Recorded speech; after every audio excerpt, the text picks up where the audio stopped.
fanfarra surgiu na época do centenário.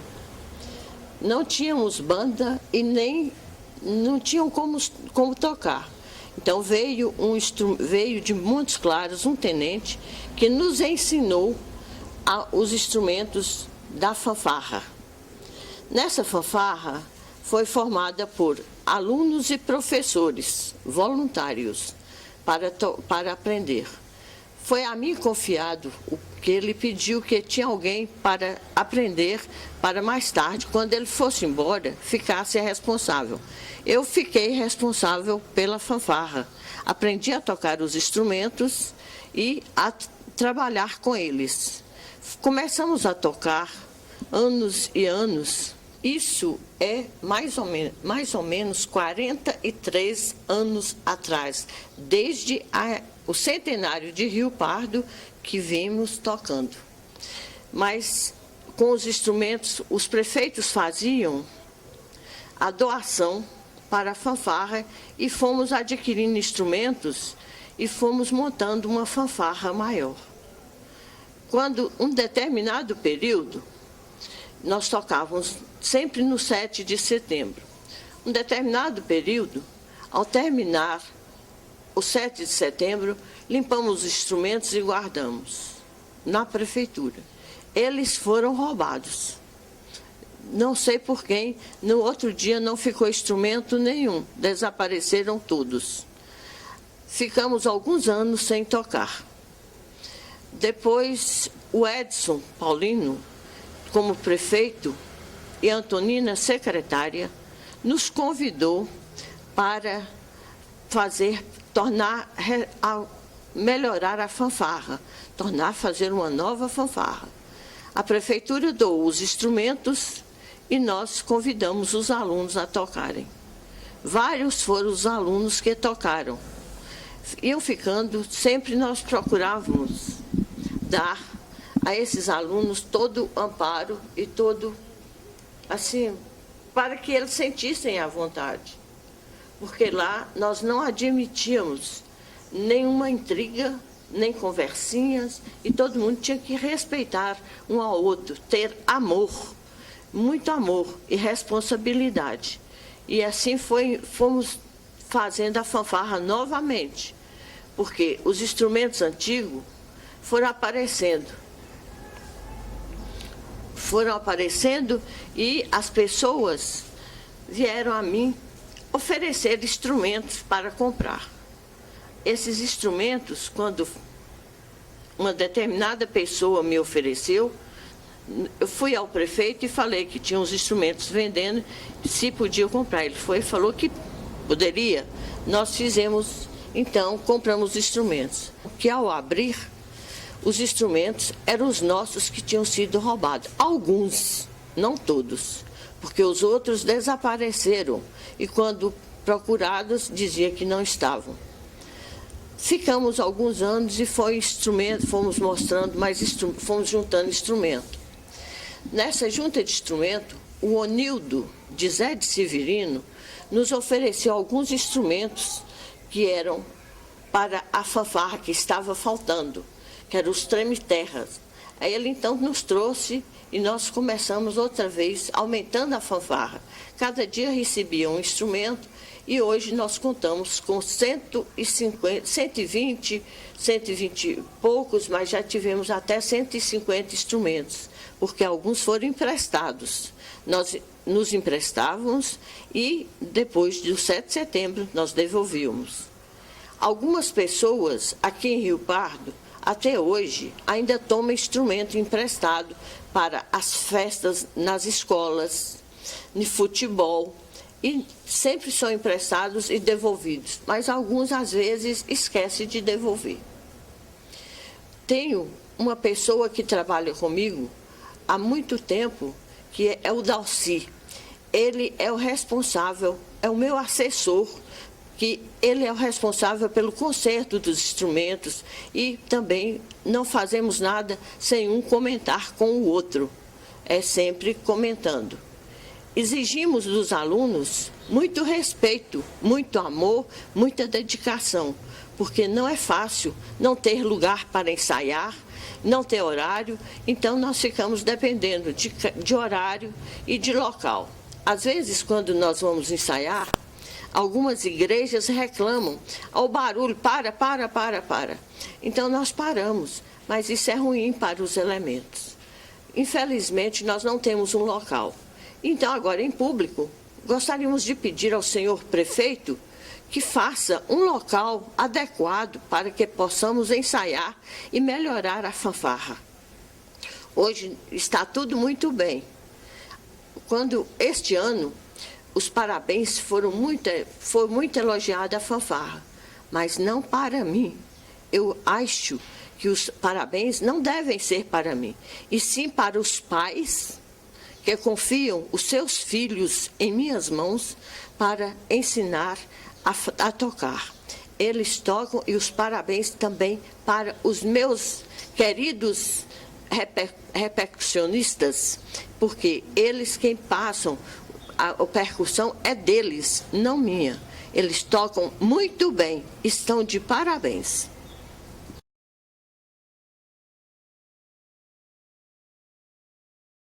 Dona Ana, a gente veio saber da senhora sobre o prédio onde hoje funciona a Escola Municipal Pedacinho do Céu, em frente ao fórum, que a gente sabe que originalmente era a Escola Estadual José Cristiano. O que a senhora tem a nos dizer dessa bela construção, dona Ana? Eu sei que eu ouvia falar que a escola foi inaugurada, instalada no ano de 1932, em Rio Pardo de Minas, na antiga rua do Espírito Santo, hoje é Avenida Rafael Bastos Pereira, que foi instalada lá em 1932. O Grupo José Cristiano.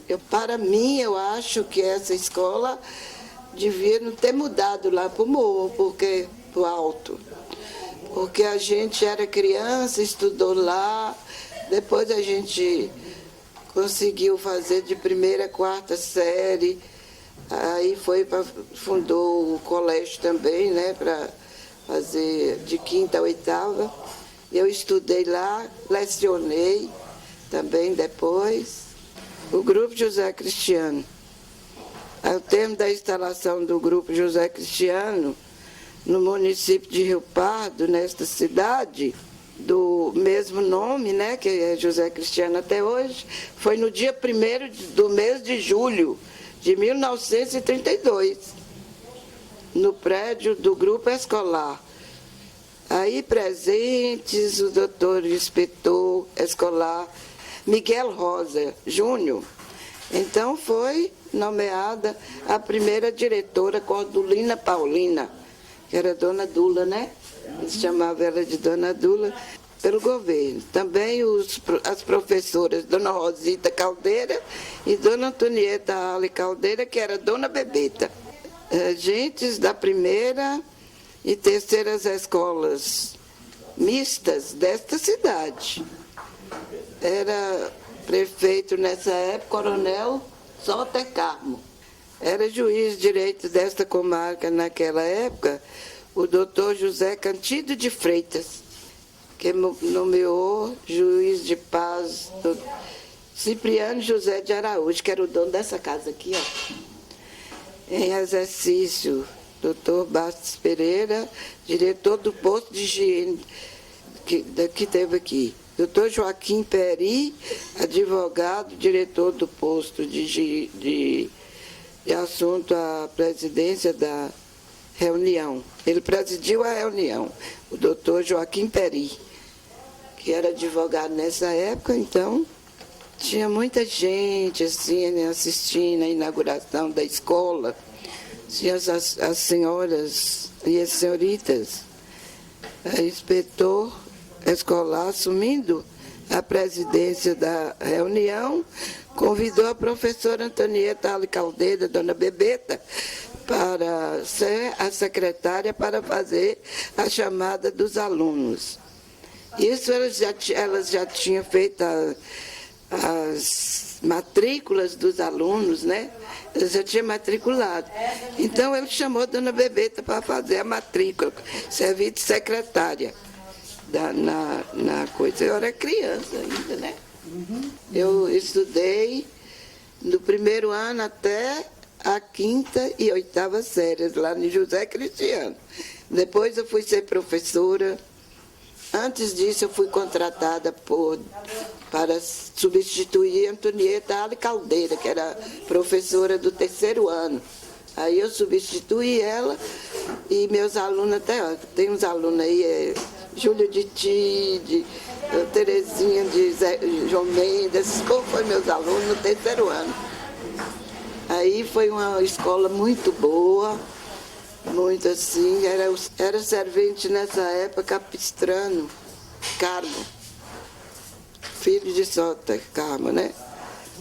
A merenda, ele comprava umas bananinhas assim na rua e dava a cada aluno uma banana. Quando a banana era grande, ele partia ao meio e dava metade para cada um. A merenda era essa. Depois a merenda foi melhorando quando dona Brites Maria Mesquita foi a diretora, que vinha aquelas coisas lá de cima para as escolas, aqueles leite, aquelas coisas, aqueles jabá, né? Também, vinha os jabá, aí fazia, essa Joana aí de Celso, fazia aquelas coisas gostosas, aqueles mingau gostosos e distribuía para as crianças. Aí eu já era professora quando aconteceu isso. Eu conheço a história de José Cristiano, não porque eu conheci ele, mas eu sabia que José Cristiano foi um grande professor de Rio Pardo de Minas. Então, foi homenageada com ele o nome da escola José Cristiano, por isso. Porque ele foi um grande professor de nossa cidade. E tem muitas pessoas ainda, aluno dele, que foram muita gente assim. José Cristiano foi ótimo cidadão dessa cidade. Dona Ana, quem foi que participou da cerimônia de inauguração da escola José Cristiano? Foram muitas pessoas da nossa cidade, inclusive uma aluna que hoje ela está já de idosa, a Dalgísia Rocha, filha do Conrado Rocha, que fez o discurso da inauguração da escola. Aí ela, não havendo mais ninguém, foi o inspetor escolar municipal, fez um belo discurso e declarou encerrada a reunião, que foi assinada por muitos presentes e pelo inspetor escolar, Miguel Rosa. Miguel Rosa. Ele encerrou a sessão e foram muitos aplausos na época, muitas felicidades. E uma coisa útil para a nossa cidade, que foi a fundação da Escola José Cristiano. Inclusive, eu sabia que ele batizou a minha irmã com a esposa dela, Dona Zizinha. Foi assim que eu vi falar e cresci e gosto dessa Escola José Cristiano até hoje. Para mim, ela tem que ser José Cristiano toda a vida.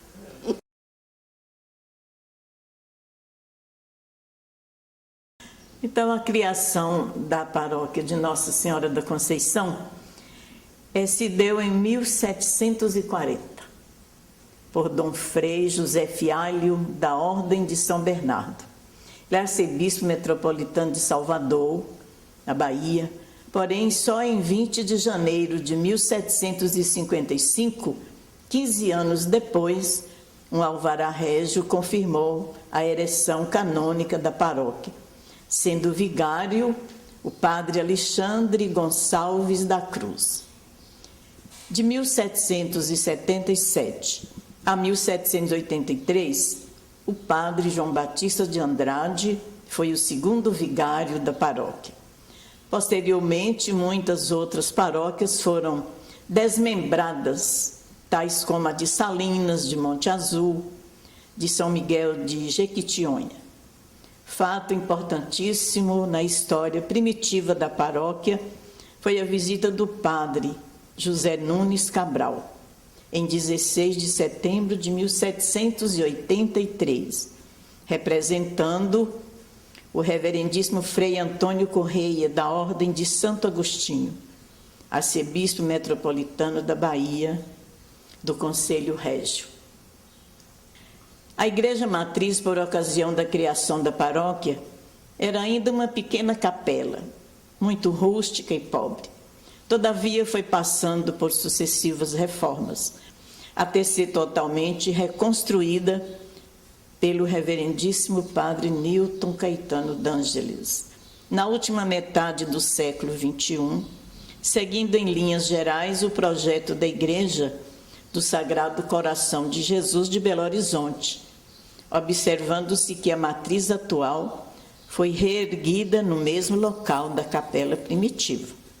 Tais reformas foram de maior ou menor dimensão de acordo com a disponibilidade dos cofres paroquiais, salientando-se, entre elas, a de 1847, que contou com a ajuda de 200 mil cruzeiros do governo provincial de Minas Gerais, e a de 1872, que igualmente por lei provincial recebeu contribuição de 800 cruzeiros reais, 800 mil reais nos dias de hoje, dos cofres do governo da província. Todavia, a maior e mais importante reforma da matriz foi a que se habituou chamar-se Reforma do Padre Newton. Esse religioso, quando começou sua reforma, já dispunha de grande experiência, pois havia reformado das matrizes de Monte Azul, Mato Verde e Grão-Mogol. Na verdade, não foi propriamente uma reforma, uma vez que, de fato, a matriz foi quase totalmente reconstruída, seguindo outro projeto arquitetônico. O mencionado projeto da Igreja do Sagrado Coração, no centro da capital mineira, mais de 20 anos em obras. Como sempre, a contribuição dos fiéis foi fundamental. Doação em dinheiro, em bens, em prendas, a serem leiloadas, jogos, etc. Houve também a contribuição do município de Rio Pardo de Minas, tendo a Câmara de Vereadores votado lei autorizando uma contribuição de 10 mil cruzeiros anuais para tocar a obra. Todavia, foi inevitável dispor a paróquia de diversas peças de arte sacra para complementação de recursos. Foram peças de prata de valor inestimável, vendidas por extremas necessidades, em proveito de bem maior, a matriz de Nossa Senhora da Conceição. A reforma atual, que ora se inaugura, dispensa comentário. Basta lembrar o estado lamentável em que se encontravam as paredes do templo, o risco permanente até de desmoronamento, reforço na fundação, troca completa do piso, que era de mármore branco, sujeito a constantes estragos e manchas. A pintura, enfim, tudo transformado no esplendor que aí se encontra a nossa igreja matriz, que essa reforma já foi feita pelo atual padre Genivaldo. Mas a obra não está completa, falta ainda alguma coisa, sinto dizê-lo. Neste dia de inauguração, falta a iniciar-se uma campanha de proteção à igreja matriz, envolvendo os fiéis e todo o povo, para que a Câmara Municipal vote urgentemente uma lei proibindo o trânsito de veículos pesados pelos fundos e pela frente da matriz. Caso contrário, o tráfego de veículo de 20, 30, 40 toneladas pode danificar novamente a construção.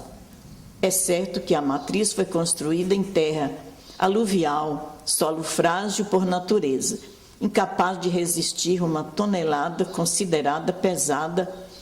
Vamos encarar mais essa campanha para proteger a nossa matriz. Essa reforma foi como resposta às reuniões realizadas no final do ano de 1989, juntamente com Dom Geraldo. Depois da reunião com a equipe da reforma, iniciou-se a reforma do prédio da matriz, começando pela parte elétrica, totalmente danificada, foi tudo restaurado. E a parte do reboco, as partes externas do prédio. A equipe se reforçou bastante pelos trabalhos e sugeriram também colaboradores se reforçando para participar da mesma reforma. Como sempre, o povo de Rio Pardo é muito voltado à religião e à sua igreja. Sempre colaboram, sempre ajudam, estão presentes em tudo que acontece para o bem da nossa igreja matriz. Os trabalhos da torre da igreja iniciaram em 31 de janeiro. O pedreiro Manuel Prates, com um ajudante, deu início aos trabalhos da torre, que era postiça, e retirando os andaimes e vários outros trabalhos. O trabalho foi coordenado pelo padre Wildo.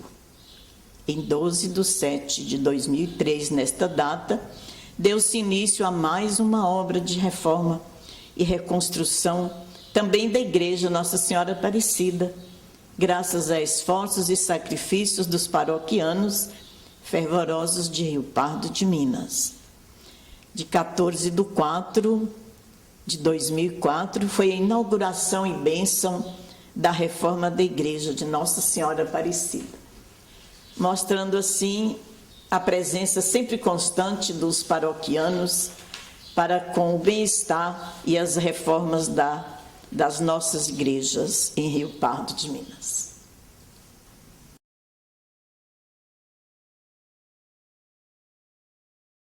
Dona Geralda, a gente está fazendo um documentário para preservar, né, a oralidade do nosso patrimônio público, e nós elegemos a senhora como a gente tendo uma enciclopédia ambulante, conhece toda a história de Rio Pardo, né? Nós optamos por a senhora falar sobre o tema festas culturais e religiosas de Rio Pardo. O que a senhora tem para dizer para a gente, dona Geralda? Pois não, o pouco que eu sei eu vou falando, né? Então, as festas culturais aqui eram maravilhosas. Não sei por que, com o tempo, o povo foi esquecendo, né? Mas, inclusive, nos festejos do São João, não é? Que era o festejo mais bonito que existia aqui. Em todas as portas havia fogueiras, bandeiras, reuniões de foliões que vinham da roça, tanto da roça como da cidade.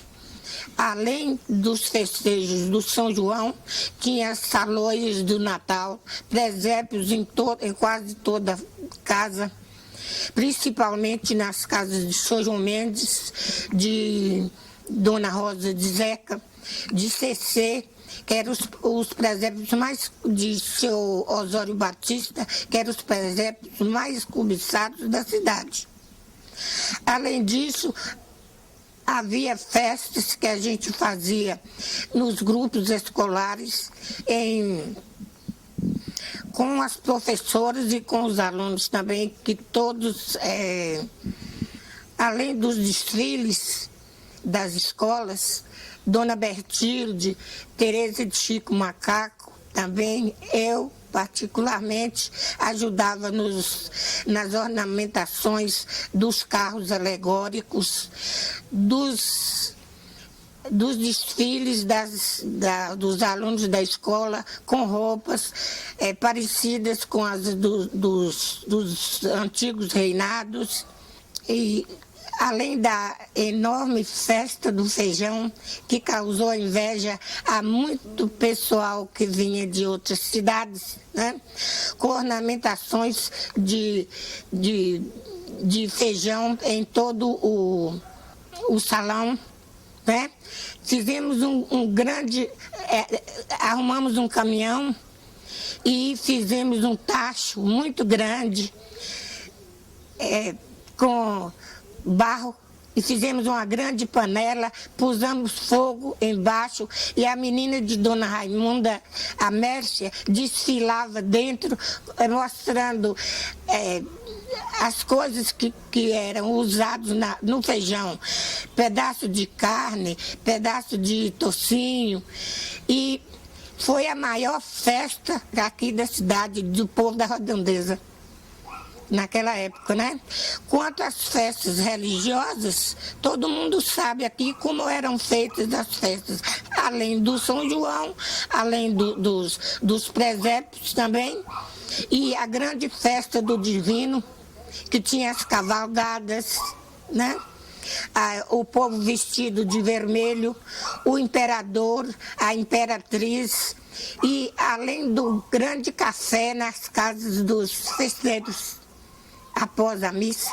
Eu e Nezinha formamos o grupo do Reisado, que foi o presépio que chamou a atenção do pessoal, né? Fizemos um grande rancho aqui, nesse lugar aí onde a dona Dilma ficou, né? Com pedras naturais, um grande rancho com uma estrela que indicava o presépio. O padre Ivan celebrou a missa, as mulheres todas uniformizadas com vestidos elegantes, de chitão, chapéu na cabeça, e os homens tocando as sanfonas e a saloia muito animada pela população, e fizemos um grande bolo de 20 metros de comprimento, doado pelas pessoas da comunidade, tendo o menino dela, o Jé Cícero, que ele doou o recheio do bolo, né? Na entrada também, além das imagens feitas pelo meu filho artesão Laércio, com Maria, José e os 3 reis em tamanho natural, e a imagem linda do menino Jesus foi doada por Cícero, filho de Nezinha. E ela trabalhava demais, né, na ornamentação de tudo e do reisado, que graças a Deus durou muito tempo cantando nas portas das casas das pessoas. Fomos a Jaíba também, na ordenação do Padre João, e assim por diante. Fomos a Serra Nova também, na festa religiosa de Nossa Senhora do Patrocínio, feito pelo povo dos Silveiras, né? E nós cantamos, dançamos e fizemos as letras e as músicas cantadas lá, que até hoje o povo admira. Chegando à época do Natal, o povo de Rio Pardo entristeceu pela morte de Nezinha. Ela que animava a turma, ia atrás dos reiseiros, fazia reuniões nas casas, dava almoço ou jantar para os reiseiros, com o gostoso vinho que ela fazia de genipapo e de uva, né? E com a morte de Nezinha, o povo ficou fracassado. As reiseiras e os reiseiros não querem mais fazer reunião. E a praça escureceu. Para mim, escureceu. Foi a morte de Nezinha e de Tom, para nós, foi a maior falta aqui nessa praça.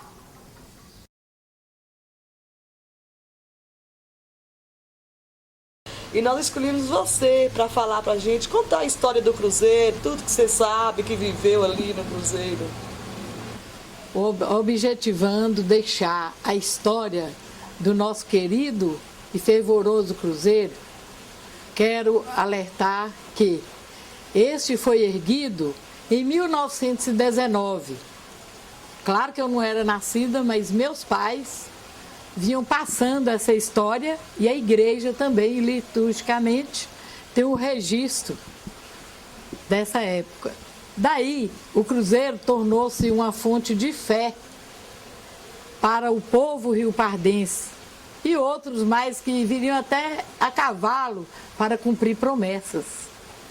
O Cruzeiro, em 1931, foi alvo de espanto religioso, segundo a história que meus pais e meu avô contou, meu avô Antônio Bento.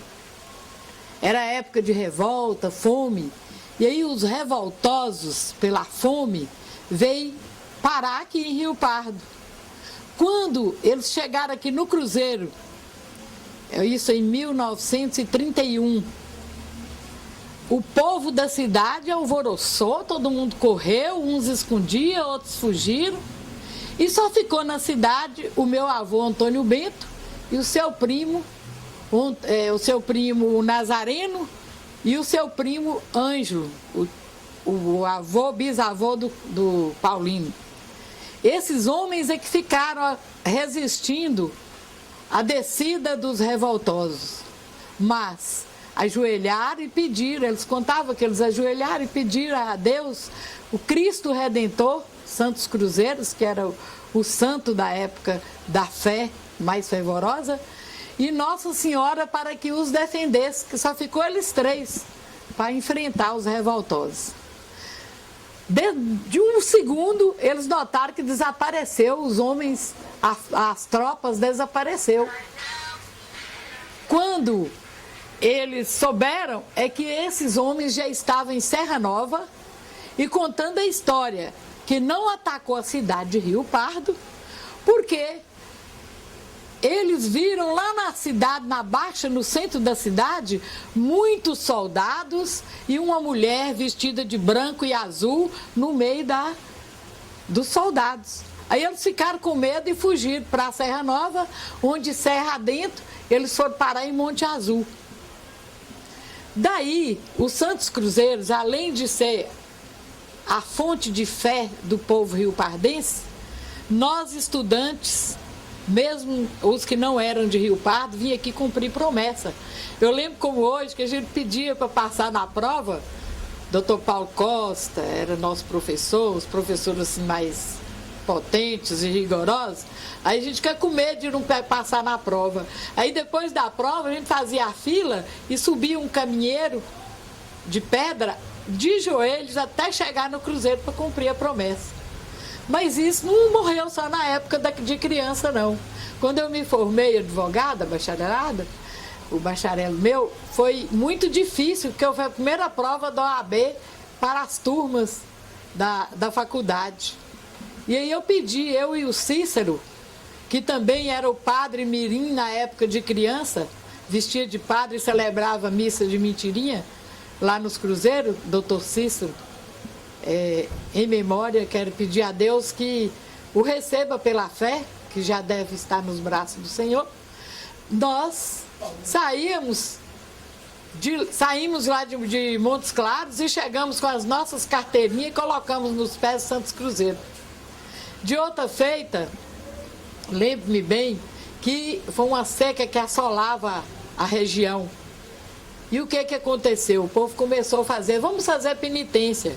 As senhoras vinham com os potes de água, pedra na cabeça, uns lenços brancos, e nós, crianças, também acompanhávamos.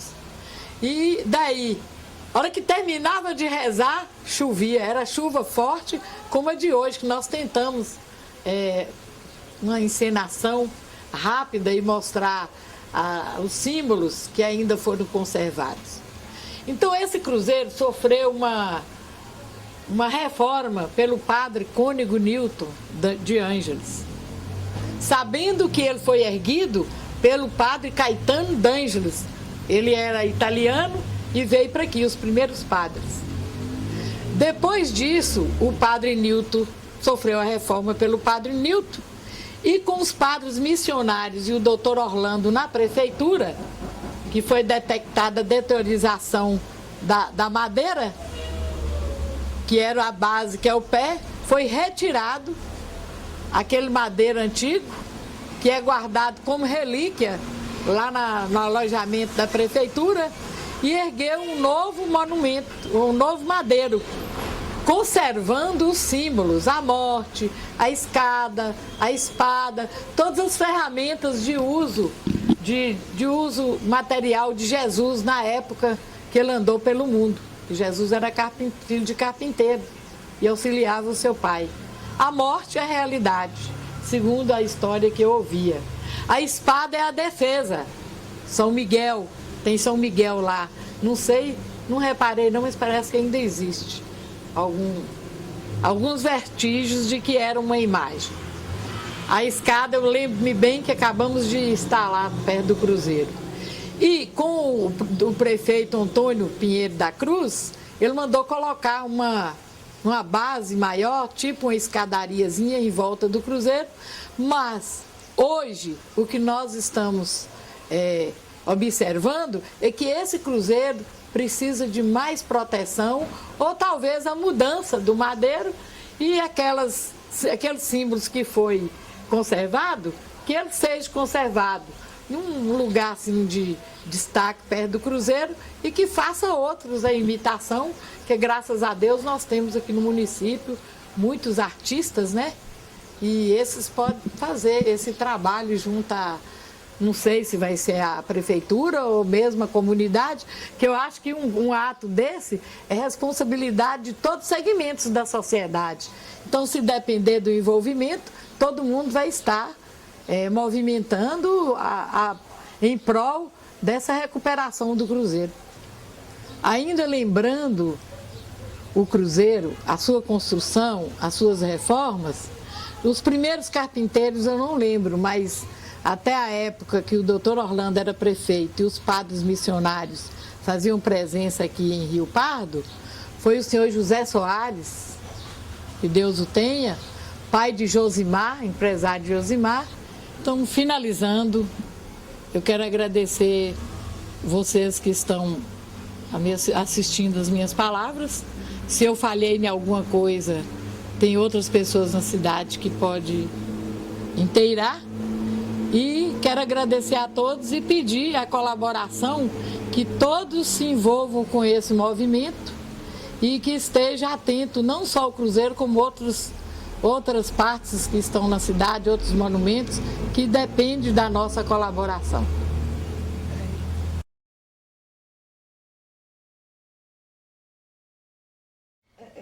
Seu Euler, a gente está fazendo um trabalho de resgate da nossa memória cultural de Rio Pardo, né? E eu, como estou direcionando esse trabalho, eu selecionei o senhor para estar falando com a gente sobre a banda que animava os eventos em Rio Pardo, né? Em outros tempos que alguns jovens de hoje não têm conhecimento disso. Realmente é uma coisa que sempre eu gostei e sempre tive vontade de ver se restabelecia essa banda. Voltava a criar a banda aqui em Rio Pardo. Procurei todos os prefeitos e essa banda não foi... talvez por não gostar de música, vou dizer assim. Então, eles não quiseram formar novamente a banda. Né? Quando nós tivemos a banda aqui, foi no princípio antes... Tinha um Gitirana, não é do meu tempo, sabe? Não é do meu tempo ainda. Um tal de Gitirana, que foi talvez os primeiros mestres de música aqui de Rio Pardo. Depois veio também meu bisavô, Agostinho Patrício Souza, meu bisavô, né? E meu avô, Gedeon Patrício, que é o pai de minha mãe, juntamente com o irmão dele, o Adalberto Patrício, que era o pai de Valdemir, avô de Marsola, né? E eles cantaram, minha mãe, minhas tias faziam coral aqui, juntamente com o meu avô, e tinha isso aí. E tinha a banda de Tirana. Depois disso aí veio o Zé Músico, que também não é do meu tempo. O Zé Músico não é do meu tempo, Zé Músico, que ele ultimamente ele estava morando em Montes Claros, não sei se ele já faleceu. Logo em seguida, depois do Zé Músico, já veio Antônio Sobrinho. Antes de Antônio Sobrinho, Dino, Oswaldinho Dias Brito, ele que participava da banda, ele também assumiu a direção aí um bocado de tempo. E até eu iniciei com ele as primeiras notas musicais, que minha mãe me ensinou também, ele me dando as primeiras aulas, e minha mãe me ensinava em casa. E minha mãe também sabia música. Aí, daí para cá, aí veio o Antônio Sobrinho, né, que é o Antônio Alfaiate, que todo mundo conhecia como Antônio Alfaiate, e assumiu a banda aí, tocou, e aí, até que ele mudou para Porteirinha, e de Porteirinha nós ficamos tocando, continuando com a banda aí. Até que o senhor Aderval Costa, quando assumiu a prefeitura aí como prefeito, eliminou, acabou com tudo, recolheu todos os instrumentos, jogou num salão, um cômodo lá de depósito lá da prefeitura, e até há pouco tempo eu estava olhando o tuba, que inclusive o pai, o seu Ângelo, tocava, foi todo arrebentado lá no porão da prefeitura, me deu uma dor de cabeça, tive aquele pesar por aquilo ali, um instrumento caro, jogado, todo arrebentado, e fora os outros que desapareceram, a gente não sabe como, sabe? E está aí, nós tivemos aqui com o Tonão aí 2 anos atrás, ou 3 anos atrás, ou 4 anos, no segundo mandato dele, o início de uma formando né, formando um conjunto aí musical e outras coisas mais. Depois ele também eliminou tudo, acabou, parou de uma vez, que ele estava indo muito bem. Só que esse pessoal aí, esse povo, acha que ensinar música, aprender e tocar é de um dia para outro. Ele pega um instrumento e já sai tocando. E não é, a música tem um prazo pré-determinado para aprender, com no mínimo 6 meses para estar fazendo alguma coisa. Ele queria que com 3 meses todo mundo já estivesse tocando. Aí é difícil, né? Aí nós fizemos aí um bocado, um pouco, aí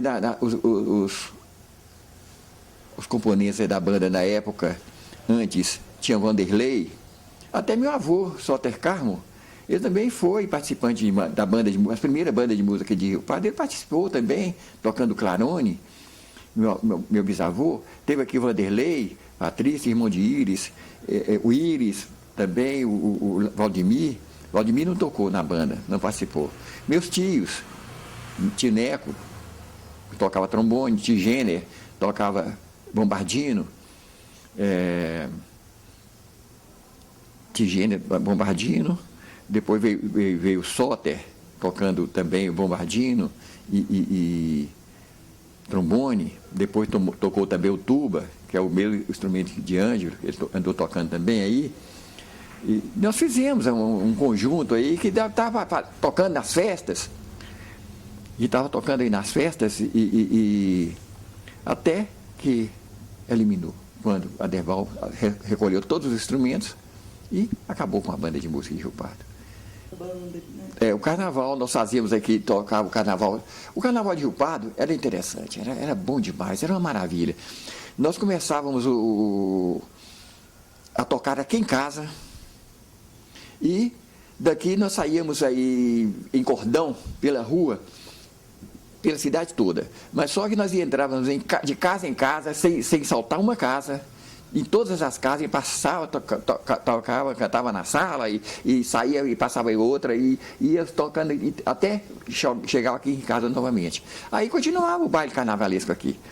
Mas o carnaval daqui toda a vida foi muito bom e era tradicional. Todo ano, sem problema, tinha carnaval. Ultimamente que tem feito essa mudança aí para trazer Conjunto da Bahia, que não é carnaval, é Conjunto da Bahia, que é um conjunto que toca tudo, todo ano toca a mesma coisa, o ano todo. Não é no carnaval. O carnaval não é isso aí, não é música de Bahia. Música da Bahia é outra coisa. E o carnaval é outra coisa diferente. Então, para o carnaval, nós tínhamos que resgatar o carnaval de Rio Pardo, trazendo músicos mesmo para tocar marchinhas, sambas, aquelas marcha rancho, aquelas músicas certas de carnaval, que hoje nós não temos carnaval em Rio Pardo. Infelizmente, nós não temos carnaval em Rio Pardo. Eu fiz um dia, no ano desses 3 anos atrás, era Tonão também, o prefeito.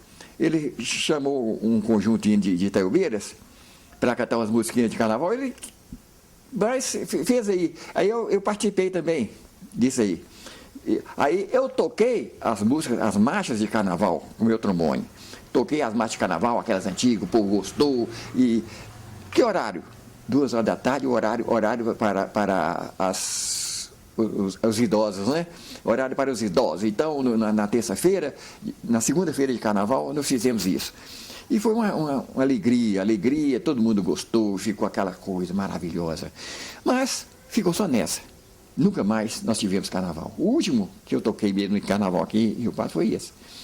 Mas nós tocávamos aí no carnaval, trazia os músicos de Montes Claros, os músicos do 10º Batalhão, para tocar aqui. E lógico que tinha que pagar, como paga um absurdo para essas bandas da Bahia, e que faz desculpando a expressão, uma porqueira aí aqui em Rio Pardo, e o povo sai pulando aí ainda de alegria. Mas é isso aí, a vida é mesmo assim. Enquanto nós não tivemos um prefeito de Rio Pardo mesmo para resgatar o que tínhamos em Rio Pardo, é difícil acontecer, porque os prefeitos, os últimos prefeitos, nunca quiseram o bem de Rio Pardo, infelizmente.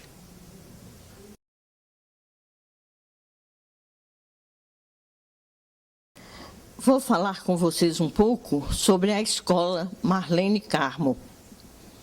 A Escola Marlene Carmo, criada pela Lei Municipal número 444, de 9 de março de 1967, com a denominação de Colégio Normal Comercial de Rio Pardo de Minas, na gestão do prefeito Tácito de Freitas Costa, do professor Hélio Milito Martins Amorim, sendo dirigida pela senhora Raimunda de Farias Costa, a quem devemos muita gratidão.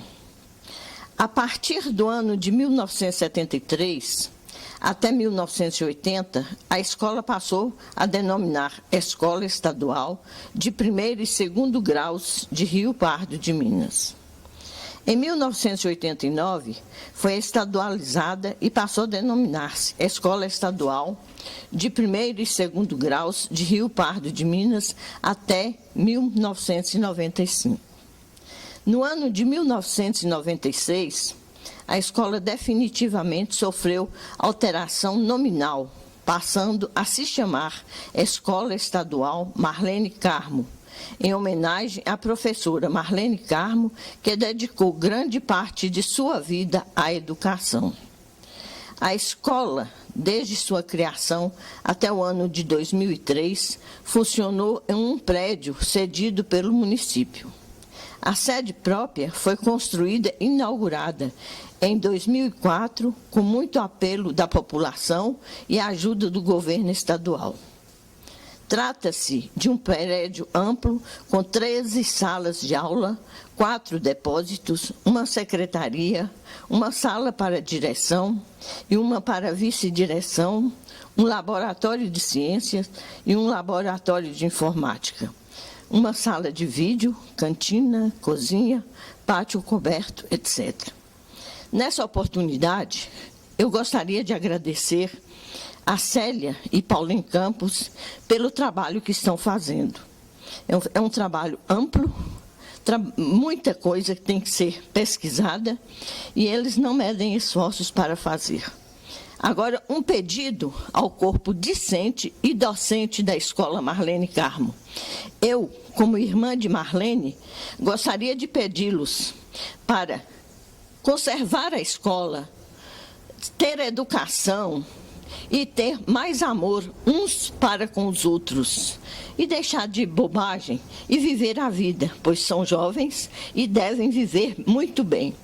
O prédio da escola Marlene Carmo é lá em cima do morro.